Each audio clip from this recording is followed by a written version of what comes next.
¿Dónde se me quedó? Bueno, vamos a continuar, hermanos, con este tema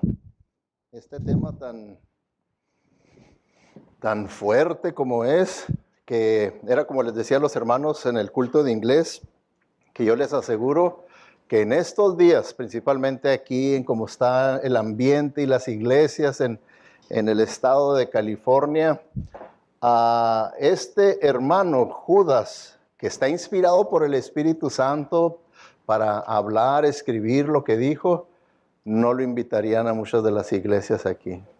No lo invitarían. Lo tacharían de divisivo, de agresivo, lo tacharían de falto de amor y de todo eso. Y está por inspiración del Espíritu Santo. ¿Se imaginan ustedes la contradicción que existe hoy en día en la mente de la gente para juzgarlo de esa manera y cerrarle las puertas en las iglesias a una persona que habla y predica como Judas? Y como les digo, muchas veces el nombre de Judas siempre lo estamos relacionando negativamente con Judas Iscariote, el traicionero, el apóstata por excelencia, ¿verdad? El mayor ejemplo, como les he dicho, si algún día a usted se le olvida, ¿qué dijo el pastor que quería significar la palabra apóstata? Nomás acuérdense de Judas. Y así ya se van a acordar, oh, ya sé, a una persona que nomás pretende, al conocer la verdad, pero pretende ser un verdadero creyente, pero no lo es. No lo es. Entonces, ese es un apóstata. Y la palabra Judas, el nombre de Judas, es un nombre en realidad con un significado positivo que quiere decir alabado. Es como felicitar, una felicitación es de, como por decirlo de parte de Dios, te felicito, alabado. Y claro que cuando se lo aplicamos a Judas Iscariote no tenemos nada de qué alabarlo a Judas Iscariote, ¿verdad? Pero a Judas, el medio hermano de Jesucristo, por supuesto que sí, puesto que nos está dejando instrucciones y una carta que son claves y especialmente para nosotros que vivimos en los últimos tiempos.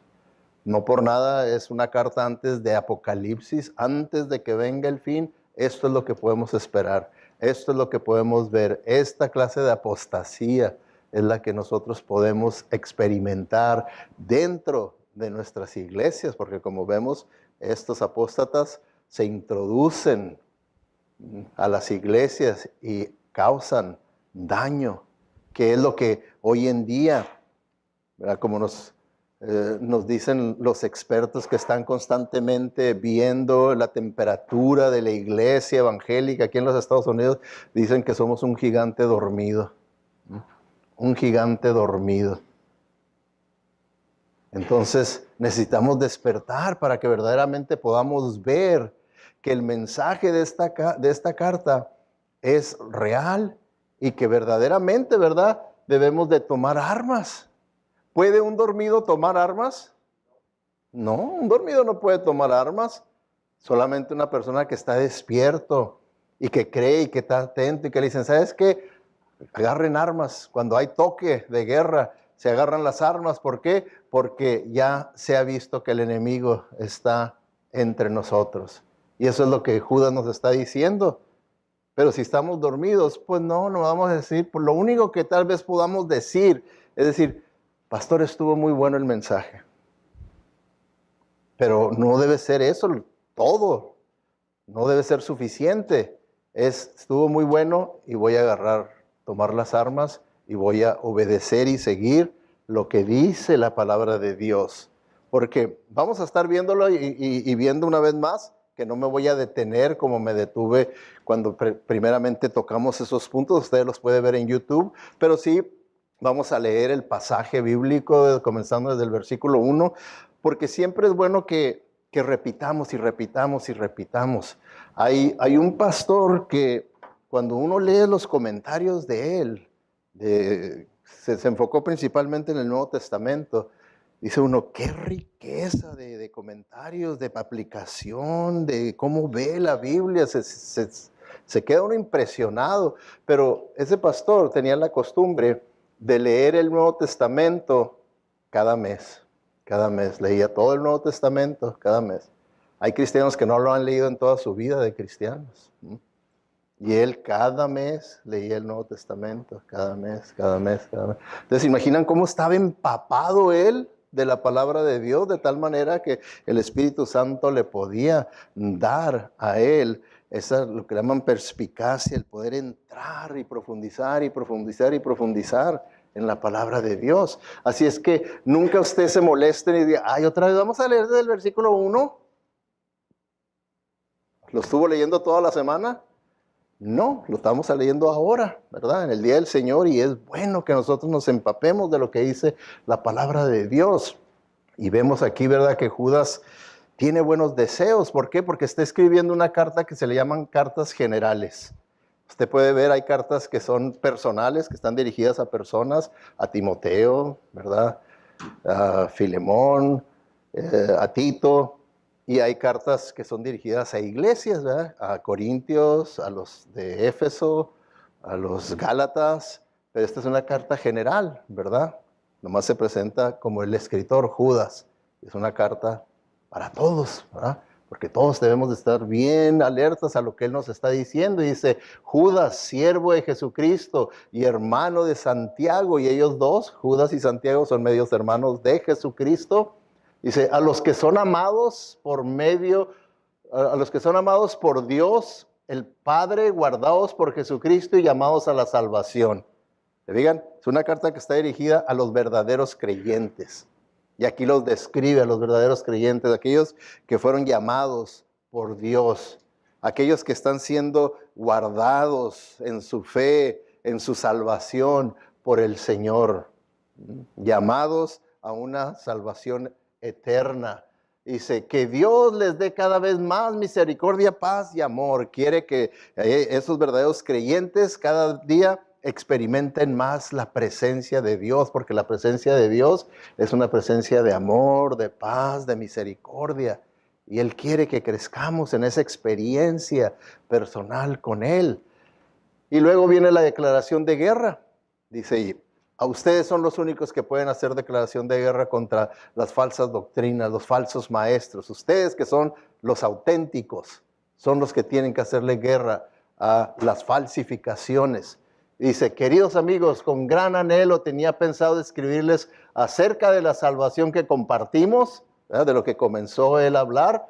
Sin embargo, ahora me doy cuenta de que debo escribirles sobre otro tema para rogarles que defiendan la fe que Dios ha confiado una vez y para siempre a su pueblo santo, para que se mantenga sin cambios a través de los años. ¿Qué dice el Señor? Ya se las di, ya está completa, no le cambien, no le agreguen, no le quiten, así déjenla. Y viene la desaprobación del comportamiento de los apóstatas. Y dice, aunque ustedes ya saben muy bien todo esto, quiero recordarles que el Señor, después de liberar de la tierra de Egipto a su pueblo, destruyó a los que no creían. Está diciéndoles, miren, hermanos, éntrenle a la guerra, es una guerra ganada, porque en el pasado personas como estas, apóstatas, fueron derrotadas por Dios. O sea que ustedes le entran a la guerra, pero es Dios el que pelea por ustedes. Él es el que les da la victoria, Él es el que va a traer a juicio a estos falsos creyentes, falsos maestros, apóstatas. Dice, y aquí tenemos el ejemplo, ¿verdad?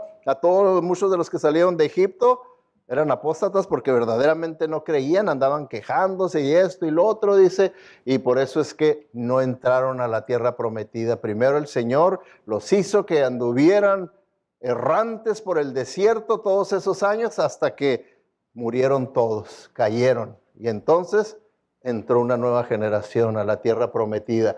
¿Qué era el problema de estas personas? La incredulidad. Y está diciéndonos, estos falsos maestros, estos apóstatas son incrédulos, no tienen una fe salvadora, no tienen una fe verdadera en ellos. Tengan cuidado porque son esta clase de gente, dice. Y ahí viene el segundo ejemplo, los ángeles que no mantuvieron su posición de autoridad, sino que abandonaron su propia morada, los tiene perpetuamente encarcelados en la oscuridad para el juicio del gran día. Está diciendo, también ahí tenemos el ejemplo, seres angelicales que estaban en una situación hermosa, en la presencia de Dios, en el cielo.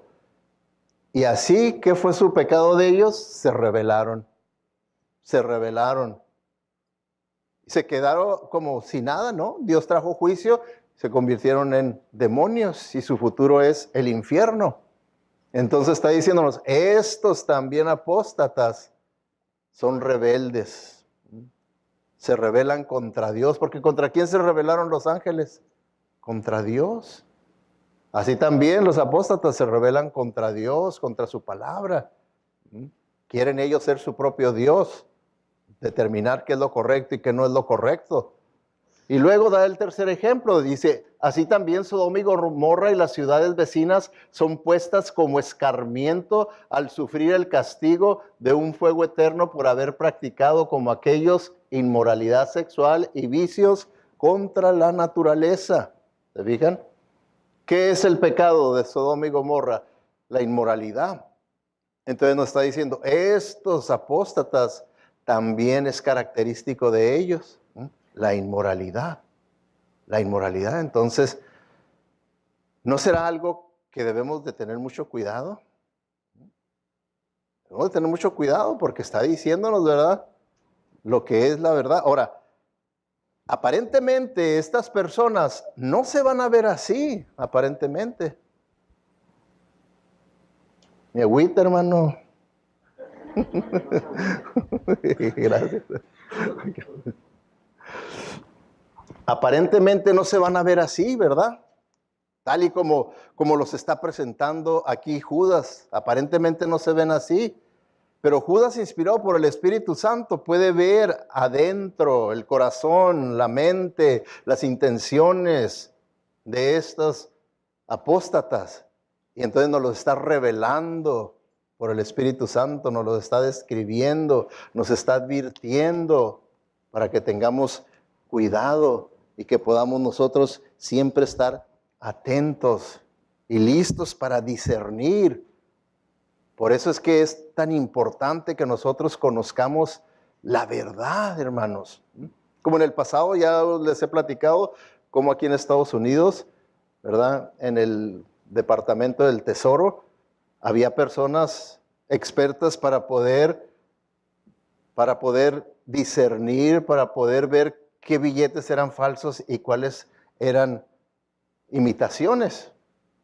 ¿Y qué creen ustedes cómo le hacían ellos cuando no había la tecnología? Estudiaban. ¿Pero qué estudiaban? Los puros billetes auténticos. Los tocaban, los veían, los analizaban. Nada más eso era lo que ellos se enfocaban en analizar y estudiar, para que de tal manera cuando tenían un falso en sus manos se daban cuenta que era un falso. No se ponían a estudiar los falsos. ¿Por qué? Porque los falsos siempre estaban cambiando y cambiando y cambiando y cambiando. Pero los auténticos siempre eran igual, idénticos. Y es por eso que muchas veces yo les digo, hermano, no haga eso de querer, yo quiero estudiar lo que cree este grupo y lo que cree este otro grupo.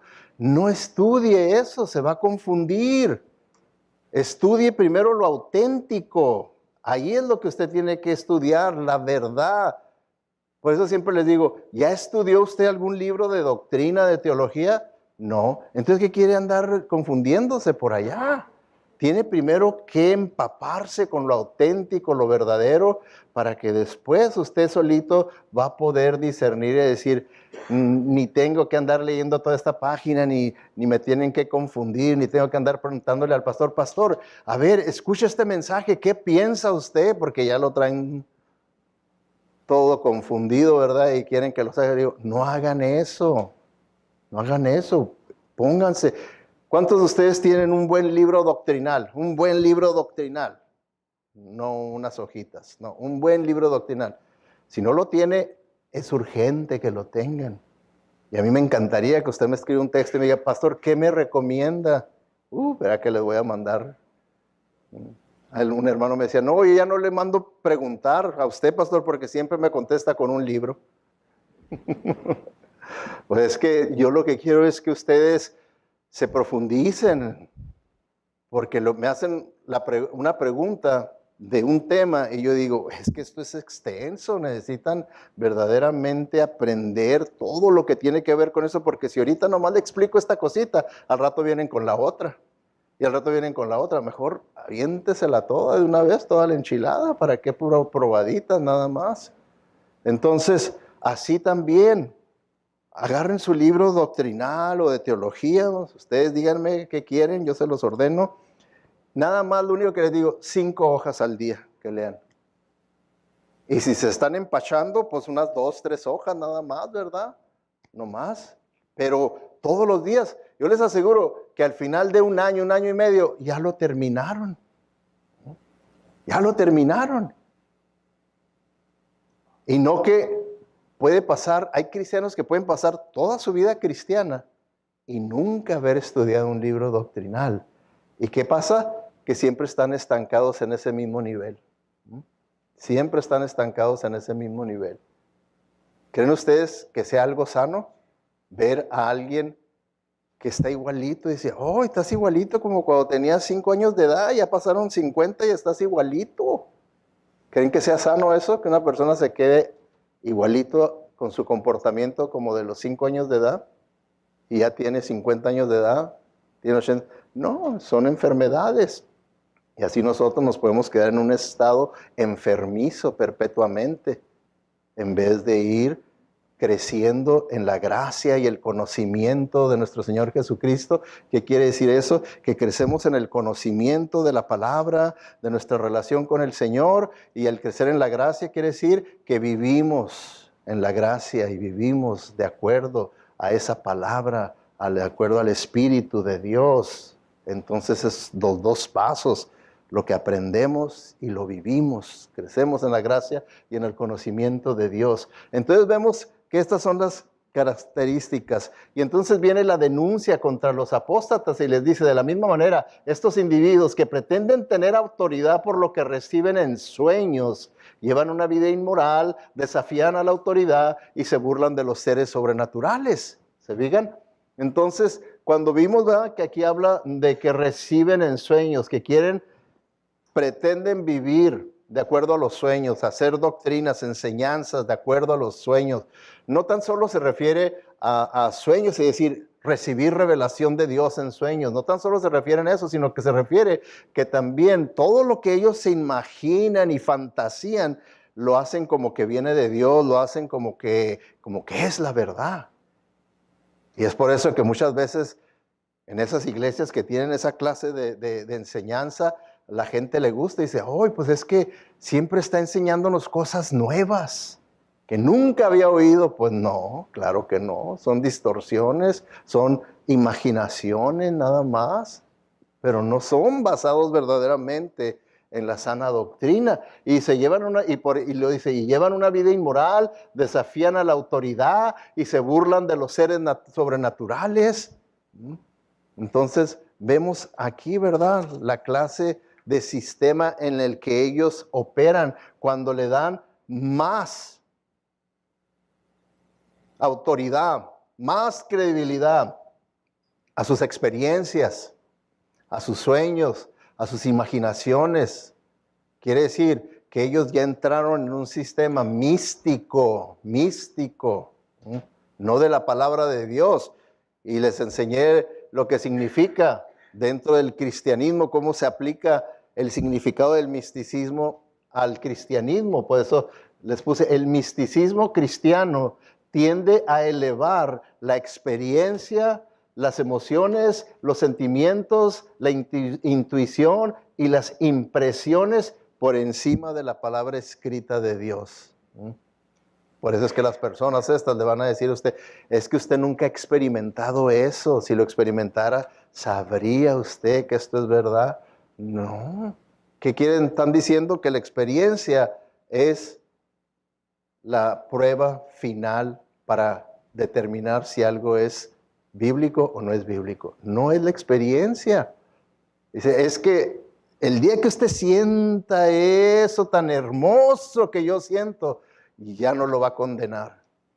Entonces muchas veces creemos que porque algo se siente muy bonito, entonces tiene que ser algo válido. Pues yo les digo, hermanos, yo estuve 10 años metidos en toda clase de drogas y se sentía bien bonito. De veras, se lo digo. Sentía bien bonito. Ahora, ¿era algo válido?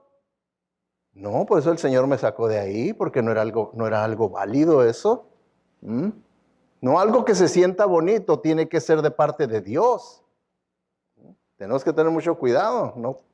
Por eso es que vamos a ver qué es lo que tenemos que hacer. Entonces, aquí vemos que este es el principio del misticismo dentro del ambiente cristiano. El empezar a preferir donde se tengan experiencias, donde se sientan las emociones, los sentimientos, donde la intuición lo pueda yo describir como una revelación de parte de Dios, una impresión. Oh, Dios me está hablando, Dios me está guiando, Dios me está diciendo que haga esto, que haga lo otro, por encima de la palabra de Dios. Por eso me han dicho en mi cara, cuando yo les he dicho, ¿usted cree que el divorcio es la voluntad de Dios? Sí, yo estuve en oración y Dios me lo confirmó. ¿A quién están dándole mayor autoridad? ¿A sus sentimientos? Porque sienten, yo ya no puedo vivir con esta persona, yo siento que esto se acabó. Y están siguiendo, ¿por qué? Porque si enseña la Biblia, dice, Dios aborrece el divorcio. Entonces, ¿a quién le vas a hacer caso? No, pues a lo que yo siento. A lo que yo siento, a lo que estoy experimentando. A eso es lo que va a determinar lo que yo voy a hacer. Y la palabra de Dios, afuera. Se oye bonita ahí en la iglesia, pero en la realidad no funciona. Así es como mucha gente lo ve. Entonces otro dice, ni siquiera el arcángel Miguel, cuando argumentaba con el diablo disputando el cuerpo de Moisés, se atrevió a pronunciar contra él un juicio de maldición, sino que dijo que el Señor te reprenda. Entonces vemos que cuando uno empieza a entrar en ese sistema del misticismo, mientras más se adentra y más se adentra, se empieza a formar una actitud arrogante de creer que yo tengo el mismo poder que los apóstoles, que yo creo que tengo el mismo poder de Dios, que yo soy un Dios en pequeño, como luego dicen algunos de los que están en la televisión. Yo soy un pequeño Dios, dicen. Y creen que tienen poderes y pueden ellos reprender a los demonios y encarcelarlos y atarlos y pisotearlos y hacer esto y hacer lo otro. Y aquí dice que ni siquiera el arcángel Miguel, dígame usted, ¿quién es más poderoso? ¿El arcángel Miguel o usted? Claro que el arcángel Miguel es mucho más poderoso que usted y que yo y que todos juntos, hecho bolas. Es más poderoso. Y sin embargo, él no tenía esa arrogancia, sino que tenía la humildad de reconocer que el poder venía de Dios, no de él. Él no decía, Satanás, yo te reprendo y yo te ato y yo te mando a una cárcel y yo te encadeno. ¿Verdad que no decía eso? No, humildemente reconocía de dónde venía el poder, de quién era el poder, y decía que el Señor te reprenda.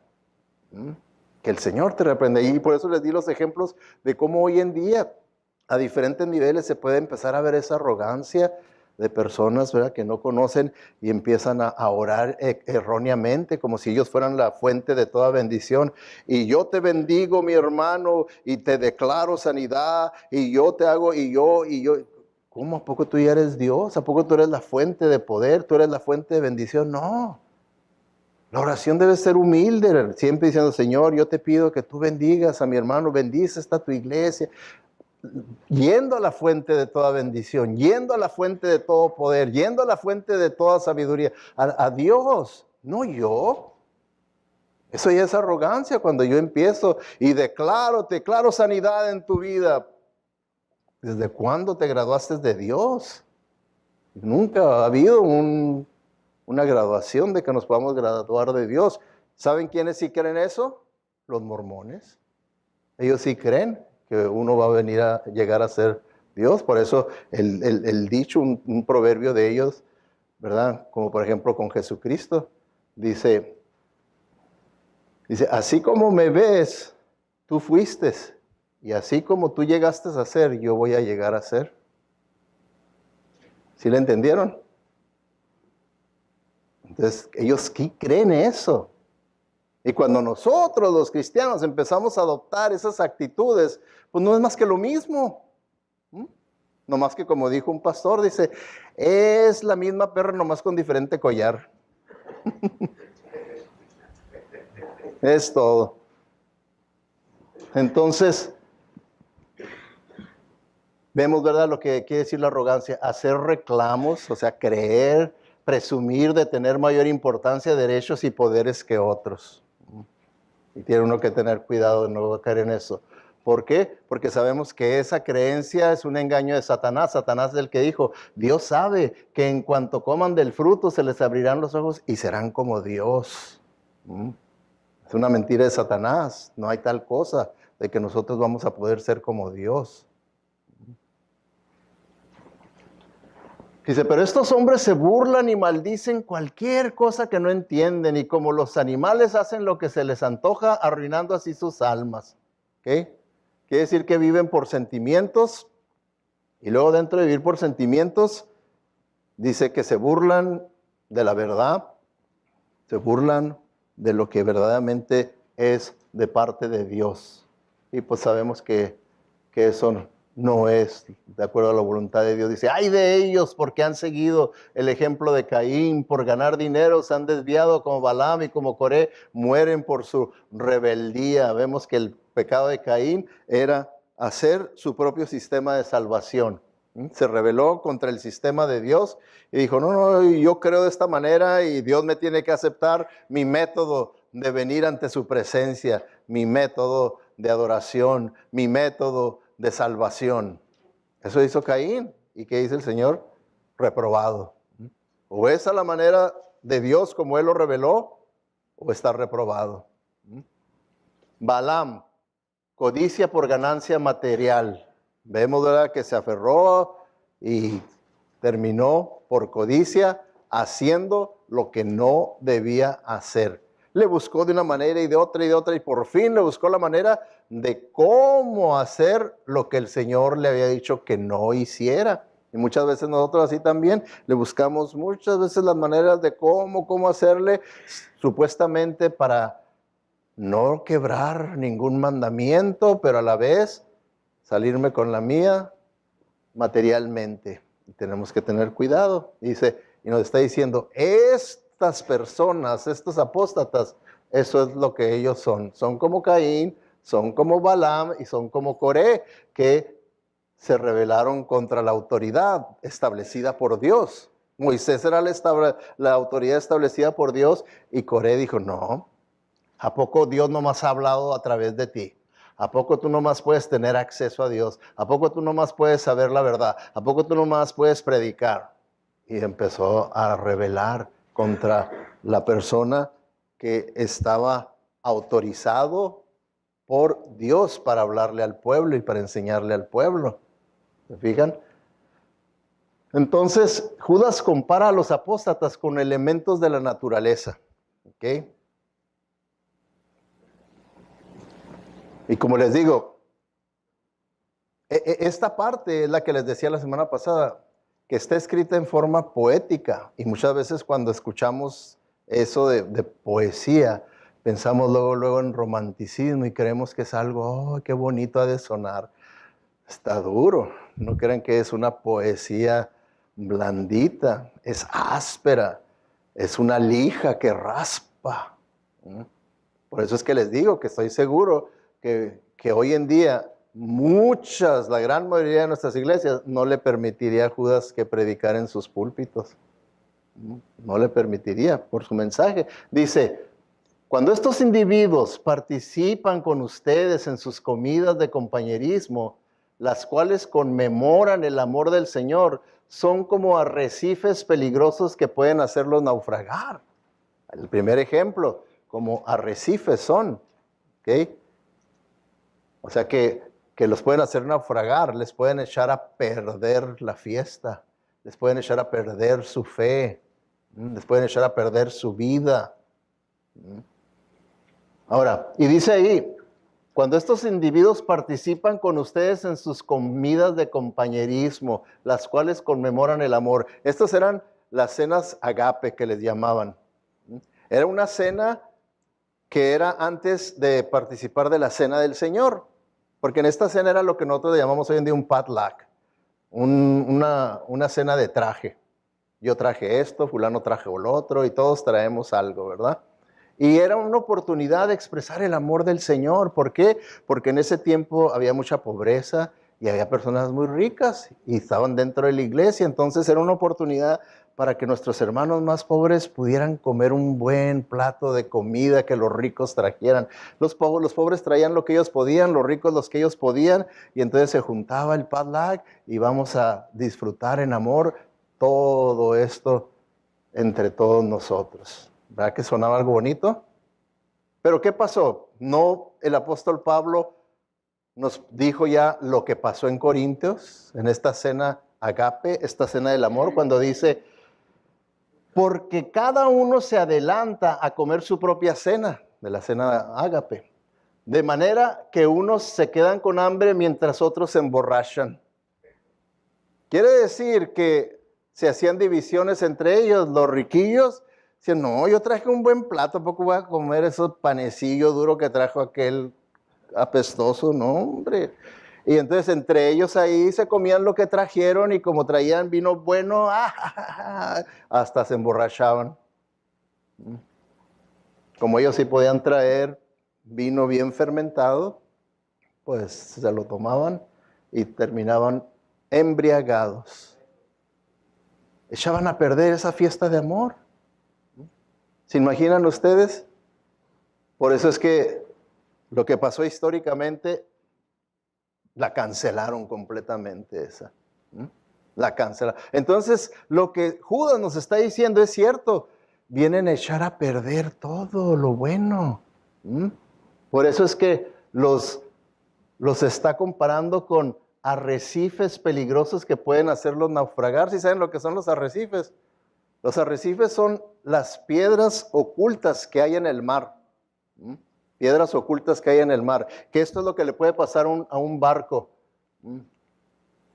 Miren nomás qué barco tan enorme y un arrecife, una piedra se acercó de más, no le figuró bien, topó con un arrecife y ¿qué le pasó?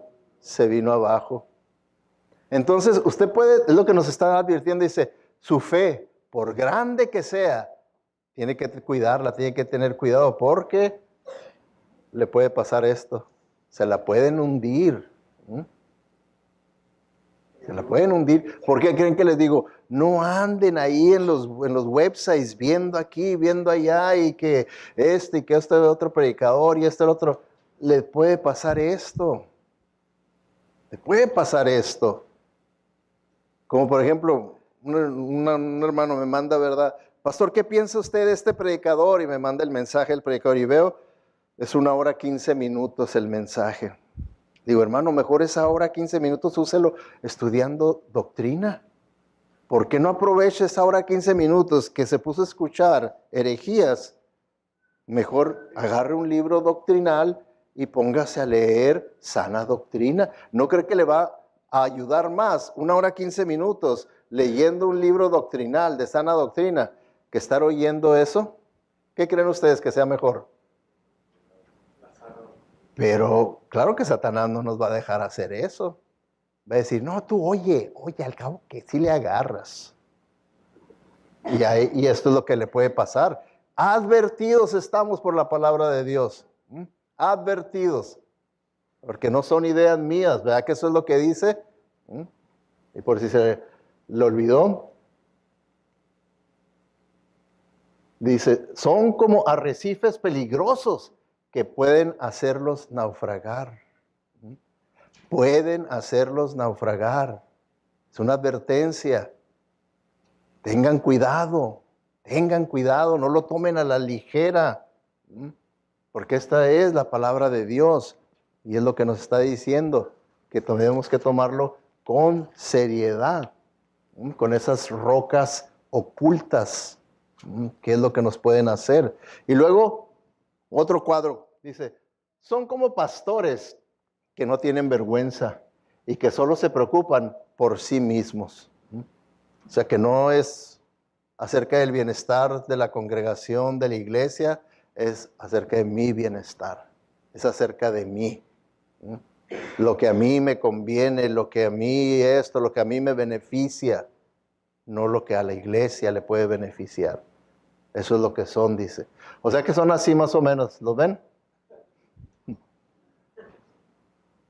Ahora, si ven al pastor verdadero, ¿dónde está? Allá está amarrado en el árbol.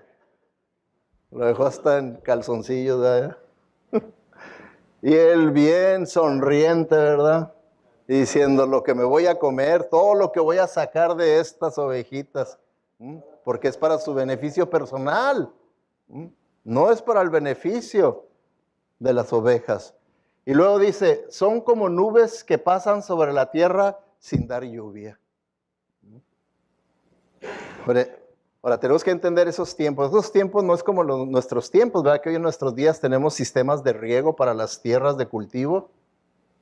En aquel tiempo no, esperaban la lluvia. La lluvia era la salvación de un pueblo, que lloviera, que pudiera regar los cultivos.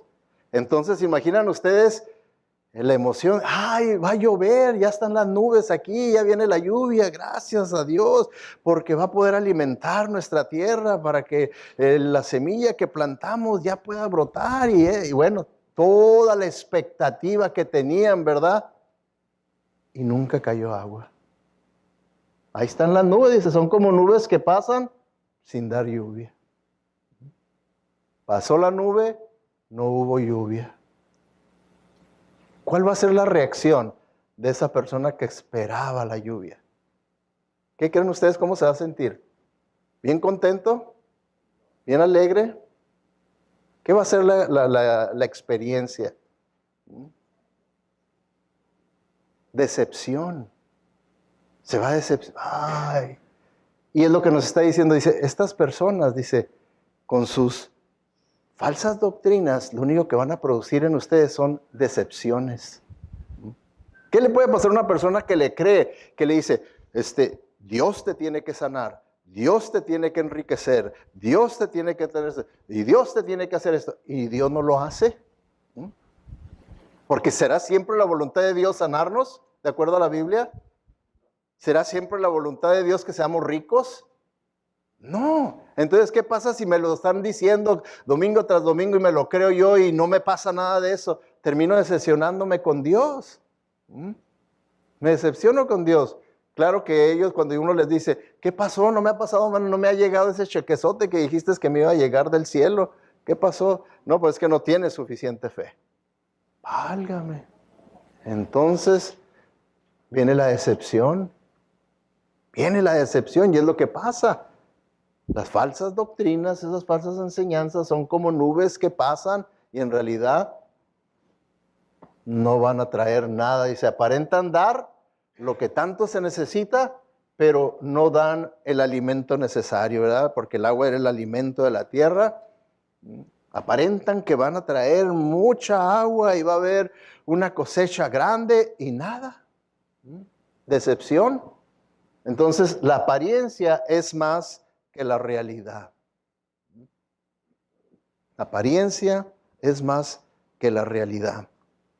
Entonces, tenemos nosotros que tener mucho cuidado. Otra de las ilustraciones que hace, dice, son como árboles en el otoño, doblemente muertos porque no dan fruto y han sido arrancados de raíz.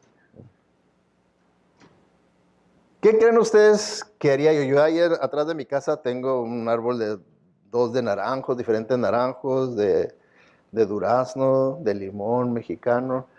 ¿Qué creen que haría yo si no me dan fruto? Pues lo saco y ya compro uno que sí vaya a dar fruto, ¿verdad? Porque esos no dan fruto. Y es lo que está diciendo aquí, ¿verdad? Que ellos son de esta manera. Los apóstatas están faltos de vida espiritual. No hay fruto espiritual en ellos. ¿Por qué? Porque operan en la carne. Dice ahí, vamos a ver más adelante que dice que no tienen el Espíritu Santo, no tienen el Espíritu de Dios. Por lo tanto, operan únicamente en la carne, en la naturaleza caída del hombre adámica. Es en la que ellos operan. Entonces son como árboles muertos que no dan fruto. Y luego dice, son como violentas olas del mar que arrojan la espuma de sus actos vergonzosos. Está aquí describiendo un mar tormentoso. ¿Y qué es lo que pasa? Por lo general, cuando hay tormentas marítimas, las olas empiezan a llegar, ¿verdad? Allí a la playa con más fuerza. Por eso es que los que les gusta el surfing aprovechan. Ahorita es cuando las olas están grandes y están salvajes, ¿no? Vamos a hacer surf. Pero también lo que hacen las olas, estas, avientan la basura a la playa. Entonces está diciéndonos, estas personas, estos apóstatas, dice, en sus actitudes y sus acciones así tormentosas, agresivas, fuertes, poderosas, dice, lo único que sale de ellos es basura. Es todo lo que ustedes tienen que esperar de ellos, basura. Claro que todo eso, ¿verdad? Se enmascara, no de basura, se enmascara como de palabra de Dios. Dios me dijo, Dios esto y para allá. Y las personas incautas, como dice la Biblia, que son llevados por vientos de doctrina de un lado para otro, terminan diciendo, amén, aleluya, gloria a Dios. Qué bonito está esto sí lo apunto. Esto sí está bueno. Y entonces, ¿qué es lo que va a pasar con nosotros? Vamos a terminar como ese barco. Vamos a terminar como ese barco. Como esto, estoy seguro que Judas tenía en mente a Isaías, cuando Isaías 57:20 dijo, pero los malvados son como el mar agitado, que no pueden calmarse, cuyas olas arrojan fango y lodo. Ahí lo más seguro que eso fue lo que vino el Espíritu Santo, le trajo a la mente a Judas las palabras de Isaías y dijo, sí, eso es lo que son estos apóstatas. Hermanos, déjenme, voy a ir a través de una lista, rapidito, de los cristianos evangélicos involucrados en escándalos. Escándalos que tienen que ver con inmoralidad sexual, falsos milagros, estafa, fraude financiero, evasión de impuestos fiscal, mal manejo de finanzas. Ahora, todos estos tienen combinación de estos problemas. Pero todos ellos tienen como característica, lo número uno, tienen inmoralidad sexual. Fíjense, como empezamos en los 20s con Amy Semple McPherson, que fue la primera mujer pentecostal, predicadora y hacedora de milagros, que empezó a salir por la radio, por televisión.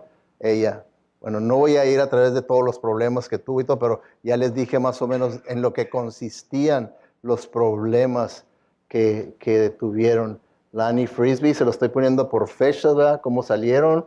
Marjo Gorner, James Hargis, Jimmy Swaggart, Marvin Gorman, Jim and Tammy Baker, Peter Popov, Maurice Cerullo, Mike Warnke, Robert Tilton, W.V. Grant, Bob Moorhead, Roy Clemens, John Polk, Paul Crouch, Douglas Goodman, Paul Barnes, Lonnie Latham, Gilbert Deya, Richard Roberts, Earl Polk, Coy Privet, Thomas Wesley, Michael Reed, Joe Barron, Todd Bentley, Ergun Kenner, George Rickers, Eddie Long, Marcus Lamb, Bog Reeves, Stephen Green, Albert Odule, Kenneth Copeland and Gloria Copeland, Crefto Dollar and Taffy Dollar, Benny Hinn, Eddie Long, Joyce Meyer and David Meyer, Randy Watt and ex-wife Paul Watt, etcétera, etcétera, etcétera. Y estos nomás son los que son de habla inglés, porque hay otra listota de los de español también, o sea, de predicadores hispanos que también con problemas de este tipo, ¿verdad? Problemas que son característicos de lo que Judas nos advirtió que iban a ser de inmoralidad sexual, falsedades, fraude financiero, la avaricia y la codicia por el dinero, todo eso. Todos estos han tenido problemas legales por esas razones. Todos ellos. Entonces, ¿y qué es lo que pasa? Fíjense, hermanos, lo que es la desgracia de estar dormidos, de no tener verdaderamente discernimiento espiritual y ver la vida, las circunstancias y las cosas desde la perspectiva de Dios, de tener la mente de Cristo. A muchos de estos ya más modernos, de estos tiempos, todavía la gente le sigue mandando dinero. Después de haber sido expuestos públicamente, todavía le siguen mandando dinero. Y mucho dinero, no crean que poquito dinero. ¿Saben qué me dijeron una vez? En uno de los mensajes que prediqué así por este estilo, ¿verdad? Cuando estuvimos viendo en Corintios acerca de los dones espirituales. Él me dijo, hablando de esto, que tuvimos una discusión así medio amigable. Pero me dijo, pastor, yo creo que usted critica a estas iglesias y a estos pastores porque usted les tiene envidia, porque ellos tienen iglesias grandes y usted no. Entonces es porque yo no tengo una iglesia grande como ellos, esa es mi envidia. ¿Usted cree que yo envidio ser un hereje? Yo prefiero tener una iglesia hasta de una persona, pero enseñar la sana doctrina, que tener 50,000 enseñándoles falsas y distorsionadas doctrinas. Yo prefiero. No sé usted qué prefiera, si estar en una iglesia de sana doctrina o en una iglesión que tiene todas las clases de programas y todos que se quedan las personas, wow, qué bonito aquí, miren, aquí hay esto y hay lo otro. No, hay que venirnos aquí, que está eso, como ha pasado personas que les digo, ¿y a dónde te vas a ir? No, pues ya estamos considerando una iglesia. ¿Qué iglesia? No, pues tal. Digo, ¿no sabes que ahí en esa iglesia creen que la salvación se pierde? Y creen esto y creen lo otro, que no es de acuerdo a la sana doctrina. No creen esto y no creen lo otro. Ahí te vas a ir. No, pues ya la visitamos y nos gustó. Nomás así nos gustó por impresión. O sea que ya empezaron con el sistema místico de tomar decisiones por impresiones, por emociones. Ahí ya comenzó el sistema místico. En vez de decir, no, ¿qué dice la palabra de Dios? ¿Quiero yo que mis hijos crezcan aprendiendo estas doctrinas distorsionadas? ¿Quiero yo que ellos aprendan eso? ¿O nomás por un plato de sopa voy a intercambiar un bonito programa por una sana doctrina? Tenemos que tener cuidado, hermanos, y ser serios en las cosas del Señor, que eso es lo que hoy en día no hay seriedad. No hay seriedad. Lo que está diciendo Judas, lo que estoy diciendo yo, muchas personas dicen, exagerado. Claro que tal vez no lo digan de Judas, porque dicen, no, esa sí es la Biblia, pero el pastor, yo soy el chivo expiatorio, ¿verdad? Qué exagerado. Lo que pasa es que nos quiere manipular para que no nos vayamos de aquí de la iglesia. Bueno, mi único interés es enseñarles lo que dice la palabra de Dios. Ya usted decide si quiere hundirse. Claro que sí me va a doler, no digo yo que no me importa, sí me importa. Por eso hasta me expongo con estos mensajes a que me malentiendan. Porque me interesa verdaderamente su fe. Dice, son como estrellas errantes. Y sigue, ¿verdad? Qué poesía tan bonita, ¿verdad? Qué poesía tan hermosa, ¿verdad? Dice, son como estrellas errantes, condenadas para siempre a la más negra oscuridad. ¿Qué está diciendo? Usted sabe que lo que son las estrellas errantes. ¿Verdad que en la noche vemos las estrellas? Y si usted sabe de las constelaciones de las estrellas, usted sabe que siempre ahí va a estar esa estrella. Ya sabe dónde está la osa mayor, la osa menor, y cómo se llama esa estrella, qué forma aquí, qué forma allá, y sabe, porque ahí están sin moverse. Ahí Dios las estableció y están fijas. Pero las estrellas errantes son meteoros que aparecen nada más repentinamente y luego desaparecen en la oscuridad. Entonces, cuando nos dice, son como estrellas errantes. Una estrella verdadera, una estrella que no es errante, una estrella que está bien allí, puesto en su constelación, sirve para salvar a una persona. Por ejemplo, marineros en tormenta que de repente se perdieron, ellos saben cómo guiarse por las estrellas y cómo llegar una vez más a la tierra, guiándose por las estrellas. Pero si siguen una estrella errante, ¿qué les espera? Nada más negra oscuridad. Van a seguir perdidos y perdidos y perdidos. ¿Qué es lo que nos está diciendo? Como diciéndonos, ¿a qué le tiras conseguir una estrella errante? ¿A dónde te va a llevar? ¿Qué siguieron los sabios del oriente? Siguieron una estrella, ¿verdad? Una estrella errante, una estrella que se mantuvo firme ahí donde tenía que estar. Y desde millas y millas de lejos la siguieron y los llevó hasta Jesucristo. Entonces es lo que nos está diciendo. Si nosotros seguimos la verdad, la verdadera estrella, la verdadera palabra de Dios, nos lleva a la verdad, nos lleva a Jesucristo, nos lleva a la salvación, nos lleva a la vida eterna. Pero si usted anda siguiendo estrellas errantes, lo único que puede esperar es la oscuridad. Advertencias de la palabra de Dios que debemos nosotros de verdaderamente creerlas, porque es palabra de Dios. ¿Okay? Esto es lo que la Biblia nos dice que nosotros debemos de ser, como una estrella verdadera, no como un meteoro errante, dice, para que sean intachables y puros hijos de Dios, sin culpa en medio de una generación torcida y depravada. En ella ustedes brillan como estrellas en el firmamento. ¿Se fijan? Entonces sí, nosotros podemos servir como una guía para que las personas vengan a Cristo. Cuando nos vean a nosotros con sana doctrina, con una vida correcta de acuerdo a esa sana doctrina, porque lo que nosotros creemos es lo que vamos a vivir. Y entonces vamos a poder ser estrellas que podamos guiar a los perdidos a la salvación.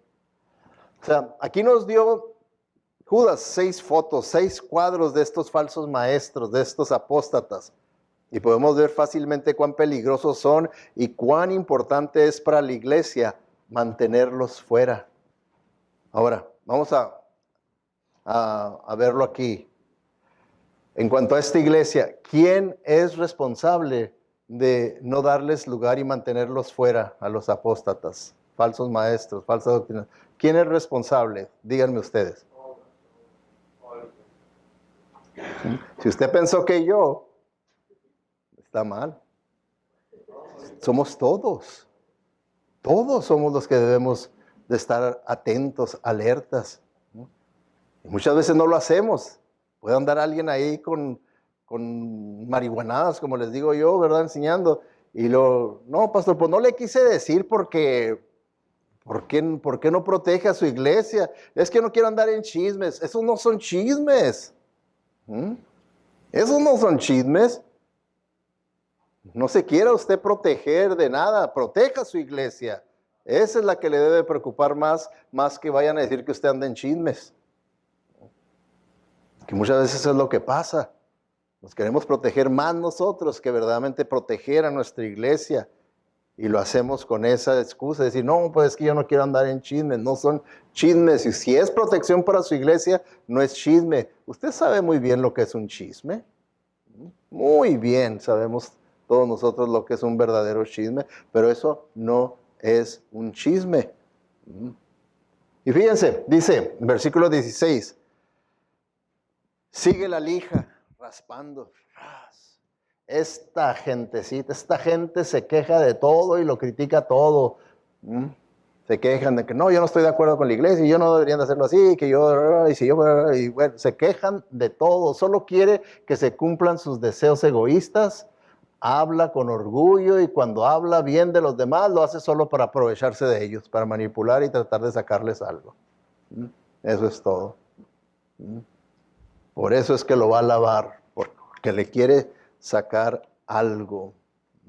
Que es lo mismo que Pedro ya decía. Dice, cuando hablan, lo hacen con palabras arrogantes y vanas, mediante las pasiones humanas y el libertinaje seducen a los que habían comenzado a apartarse de los que viven en el error. Se aprovechan de las personas más débiles en la fe para envolverlas en todos sus deseos egoístas y también pecaminosos. Es por eso, ¿verdad?, que el apóstol Pablo, escribiéndole a este joven pastor de la iglesia de Éfeso, le dice, ten cuidado de tu conducta y de tu enseñanza, persevera en todo ello, porque así te salvarás a ti mismo y a los que te escuchen. Está diciendo, es bien importante lo que tú enseñas, lo que tú crees, porque va a determinar lo que tú vives. Ten mucho cuidado. Y es lo mismo que también Judas nos está advirtiendo, que tengamos mucho cuidado con eso, ¿verdad? Entonces, ¿cómo defendernos de los apóstatas? ¿Cómo podemos defendernos? ¿Cuál cree usted que sea la arma más poderosa para defendernos de los apóstatas? Usted dígame. ¿Unas patadas? ¿Qué será la manera más poderosa para defendernos de los apóstatas? Pues sí, porque si ese es el corazón de ellos, falsas doctrinas, falsos maestros, entonces la mejor defensa es con la verdad de Dios, con la verdad de Dios. Porque fíjense lo que dice Isaías 8:20, dice, consulten la palabra de Dios y sus enseñanzas. Si alguien no habla de acuerdo con su palabra es porque no hay luz ni verdad en él. ¿Se fijan? Aquí está un profeta, un verdadero profeta Isaías. ¿Por qué? Porque en su tiempo había falsos profetas. Y les está dando por dirección de Dios las armas y herramientas para que pudieran ellos defenderse de esos falsos profetas, de esos engaños, de esas distorsiones, de esas falsas enseñanzas. Y les dice, consulten la palabra, vayan a la palabra y ahí ustedes van a saber si verdaderamente es de Dios o no es de Dios. Entonces, es la palabra de Dios, ¿verdad? Nos está diciendo, recuerda la palabra de Dios, tenla en mente en los versículos 17 al 19, que es lo que vamos a ver más detalladamente la próxima semana. Ya el tiempo se nos acabó, pero nomás este punto para terminar quiero que quede claro. Que aquí nos está diciendo Santiago en el versículo 17, recuerda quién dio la palabra. Bien importante, porque dice, ustedes queridos hermanos, recuerden el mensaje anunciado anteriormente, ¿por quién? Por los apóstoles de nuestro Señor Jesucristo. Dice, acuérdense ustedes de dónde proviene la verdad de Dios. De los apóstoles de Jesucristo. ¿Se fijan que tienen un lugar único y especial en la palabra de Dios los apóstoles? Entonces, ¿por qué creer que hoy en día hay apóstoles? Porque hoy en día usted se está multiplicando. Que va a venir a predicar el apóstol fulano. Y no tan solo él, sino mujeres apóstolas. Ya también hay. Y claro, pues yo soy malo por decir esas cosas, ¿verdad? Pero esas son las herejías que se están enseñando hoy en día. Cuando en la Biblia claramente en el libro de Apocalipsis presenta a los apóstoles como columnas de la iglesia. ¿Quiere decir que estos nuevos apóstoles que están saliendo los vamos a tener que agregar a Apocalipsis y ponerlos también como nuevas columnas? No. ¿Por qué? Porque ya no hay más, nomás los que el Señor escogió y son únicos. Y la gente hoy en día creen que tienen los mismos autoridad y poder que los apóstoles. ¿Somos todos apóstoles? No. ¿Por qué? Fíjense, vamos a ver, para que vean la diferencia. En Mateo 10. Dice aquí, reunió a sus 12, ¿qué? Ok, pongan atención, 12 discípulos. Y entonces ahí él les dio autoridad para expulsar a los espíritus malignos y sanar toda enfermedad y toda dolencia. ¿Y ahora en qué se convirtieron? Estos son los nombres de los 12 ¿qué? Apóstoles. ¿Se fijan? Pasaron de ser discípulos a ser apóstoles. ¿Cuándo? Cuando recibieron de parte de Jesucristo estos poderes, estos dones pasajeros, dones apostólicos, dones para el periodo de la iglesia, para que establecieran la iglesia, se fueran ellos las columnas de la iglesia. Esos dones, entonces ellos tuvieron esos dones, no son para todos nosotros que debemos de creer que todos somos apóstoles y tenemos poderes para hacer esto. Entonces vemos que se convirtieron en apóstoles, porque la misma palabra apóstol significa uno comisionado con el mismo poder y autoridad del que lo comisionó. Y por eso es un apóstol y es único.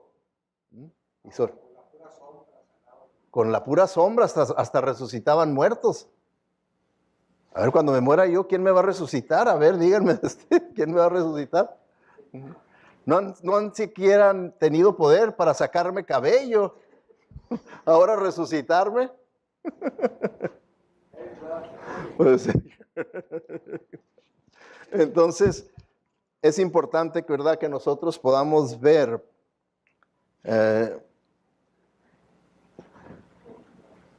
que hay diferencias, ¿verdad?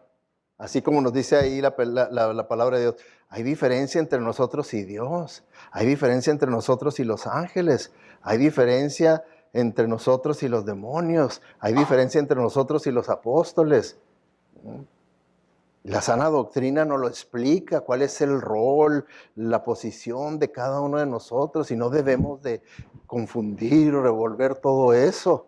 ¿Por qué? Porque terminamos con herejías, con enseñanzas que no son bíblicas, que pueden sonarnos atractivas y verlas como atractivas, pero que no lo son para nuestro beneficio.